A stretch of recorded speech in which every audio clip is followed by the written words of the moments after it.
Just let that drop. Just let that drop. We're back to breaking things again. So the camera, like the whole like lens came off of that. Well, in this video, you guys, I'm gonna go ahead and show you guys how my workflow works and how I come home every single time I get done with a shoot and get all my stuff organized and get it edited. And I'm gonna do it in a very easy way. So stick around, you guys. I hope you guys learned something from this, and yeah, let's have some fun.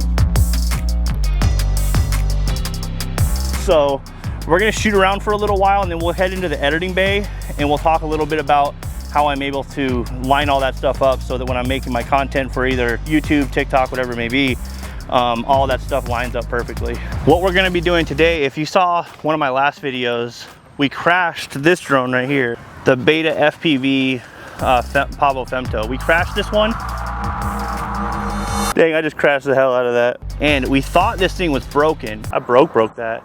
But actually it wasn't broken at all. I just needed to put all of the grommets back in place. I'm gonna go ahead and use this drone to be able to try a power loop. I was trying to do a power loop over and over and over again in this one particular area. I realized that I honestly don't really have a whole lot of understanding on how to really properly do that. We're gonna use this to be able to practice some FPV tricks, power loops, whatever it may be.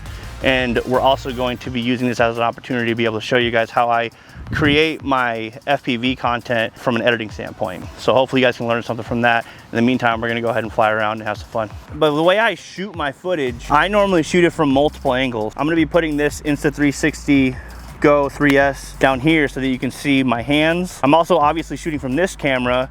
I'll be shooting from this drone. So that's 3 pieces of content right there. You get footage from the goggles as well. And I normally always put all of those sources into my timeline when I'm editing. So that way I have options to be able to kind of cut back and forth from all types of things. See how we're looking. We'll start here at home plate. We're like going up against the wall. Let's say this is an imaginary wall right here. And I kind of kick off of it. That was a little bit too low. We'll try that again. What we want is we want to be able to kind of like get that look of momentum coming back. Like that. We want to get that look of momentum coming back. That way if that was an opening right here, then I'm coming right back through that opening. Now unfortunately for us, we don't really have a lot of openings. Let's just try just going through this gap right here. Ooh. Can we get it? No, it's good. The wind is kind of pushing me around a little bit more than I want, that's for sure. Just let that drop, just let that drop. We're back to breaking things again. So the camera, like the whole like lens came off of that. I think what happened when I just landed a second ago was it kind of knocked the lens off its axis a little bit. It wasn't really fully in control anymore, which was kind of weird. So I can still see everything in here properly. Here, I'll even see. You see, we're still in action right now. I'll show you guys how to be able to make a little bit of content and be able to put that kind of stuff out there instead of just sitting on a hard drive forever. So let's go over to the editing room right now. Now I will preface this with I have already put everything into a folder. On 823 I capture all this content, so I put that into a folder. I put that into a video folder, and inside of the video folder is everything in here. So goggles, Insta360, Pavo, Femto, V1 for Canon PowerShot V1. I already ran it through GyroFlow. If you guys don't know what GyroFlow is, it's an app that you're able to download for free. And you just drop all of your clips into here. I'm not going to go into full detail on how to do it because it's honestly very simple to do. Most of you guys already know what GyroFlow is, but I have already run it through GyroFlow. Even though I am using Adobe Premiere Pro, which is a subscription-based service, but you can use stuff like DaVinci Resolve, which is probably the thing that you guys are all going to be using. It has a very similar layout to what Adobe Premiere Pro has. So with that said, I'm gonna go ahead and start off right now, hit new project. I'm gonna call this Power Loop, and I'm going to put that into a folder. I've already made a folder in here called Project, so I'm gonna go ahead and save that in there. And then from there, I go ahead and just click Create. All I'm gonna do is just bring over my folder that says video. I'm just gonna drag and drop that right here into this area right here. What I always do is I start off with the main camera first. Is I'll go into the clip that I want to start stacking all of my clips on top of. Now, if you guys are only shooting drone stuff and you're not filming yourself or anything like that, let's say you're shooting on a DJI, I bought it too. I would have that start as your base, and then from there put your goggles on top of that, etc. So what I do whenever I'm trying to put all my clips together is I look for a visual and an audio cue. So I'm gonna find the spot that I can hear it taking off. I'm gonna mark that, and then I'm gonna use that as my foundation to be able to line up all the other clips. Let's see how we're looking.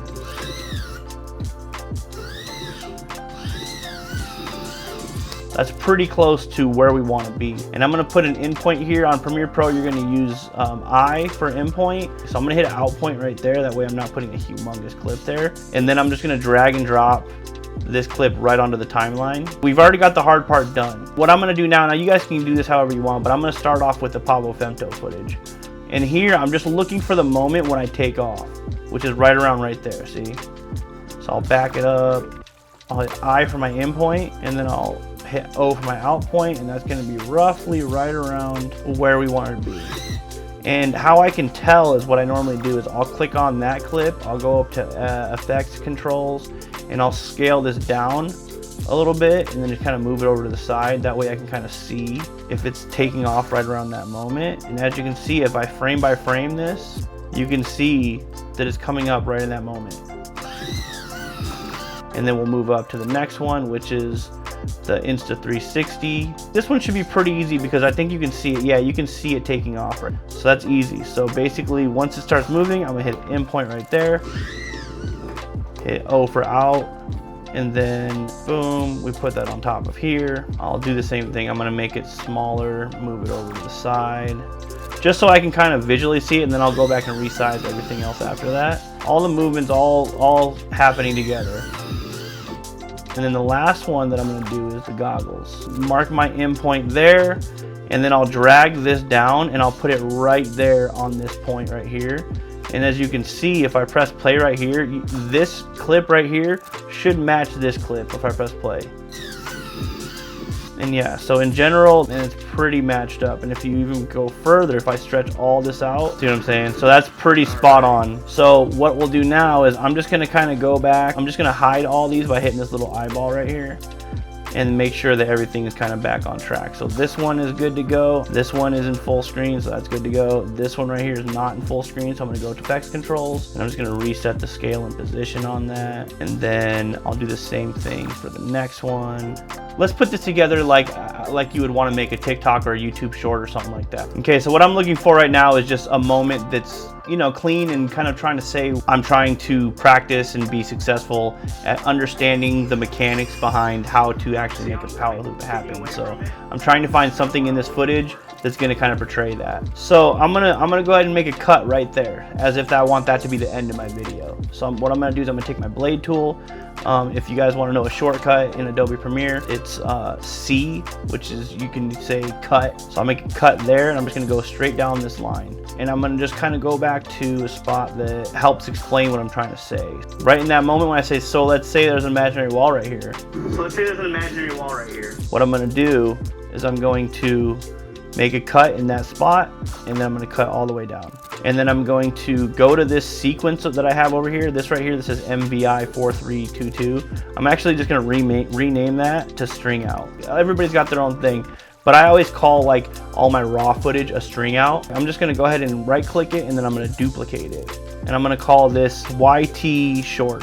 And then what I'm going to do is I'm just going to go ahead and copy all of this, and I'm just going to delete that. I'm going to go to my sequence settings up at the top, and I'm going to change the video dimensions 1080 by 1920. That's the dimensions that you want for a YouTube short. And then now, as you can see, it's tall like this, right? So then what I'm going to do is I'm going to go to the tab that says YT Shorts, and I'm just going to Command V here so that I can paste everything right here. And then ultimately what I'm going to need to do is I'm going to have to resize everything, but for now we're just going to watch it back real quick and see if that's roughly what we want. Imaginary wall right here where this page starts. I want to come up it and then kind of come back and then do a backflip. Let's start with the bottom one. So I'm going to hide all of these here, that way I just see this one.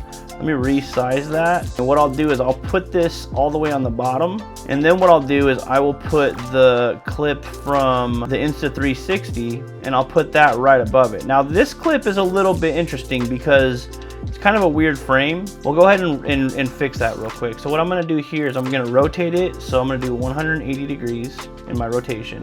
I'm also going to crop this, so I'm going to crop this from the bottom. I think in this case it has to be the top because I flipped it. Yep, there we go. And then bottom, I'm going to crop it again, and then I will scale it up. That way it's a little bigger.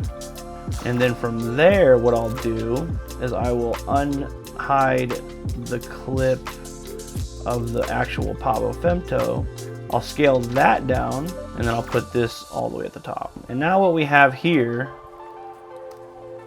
so let's say there's an imaginary wall right here where this page starts. I want to come up it and then kind of come back. So if you guys can see there, I have everything already lined up.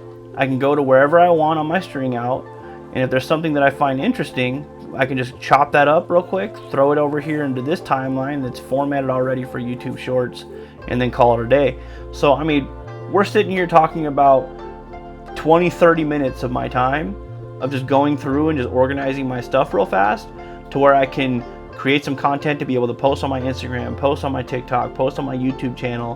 That way this isn't just content that's going to be sitting on a hard drive forever, never to be seen again. It's the stuff that you can post on social and you can show your friends at a moment's notice, because, you know, recently you posted it and be like, oh yeah, you know, I made some content recently because I've been flying my drone around. Oh yeah, I would love to see it. Oh cool, here, let me show you real quick. It's here on my Instagram or on my TikTok or my YouTube, whatever. It's cool to be able to just take your footage real quick, chop it up real quick, and this is a really simple and easy way to be able to kind of line all this kind of stuff up. It's very digestible and it's really easy to check out, and it's just in general a lot of fun. And it's just fun to be able to kind of learn a little bit more about how to video edit while using FPV, which is something that we already do anyways, as a way to kind of learn how to do another trade. I challenge you guys, go ahead and get into your hard drives, find some old footage that you have, go and shoot something, you know, and keep in mind that you don't have to be shooting yourself, you don't have to be having a second angle, but I would say challenge yourself to, at the very least,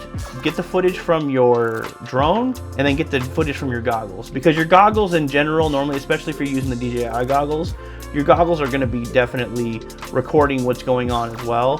Take some content and put it together, edit some stuff, and I would love to be able to see what you guys are putting together. Hit me up in the comments below if you guys want me to check out some of your guys' content, whether it's on YouTube, TikTok, whatever. I'd love to check it out. But with that said, you guys, much love to you guys. I really appreciate you guys continuing to keep on checking out this channel. If you guys like content like this and want to continue to see more, make sure you hit that subscribe button down below, and I will see you on the next one. Much love to you guys. Stay safe.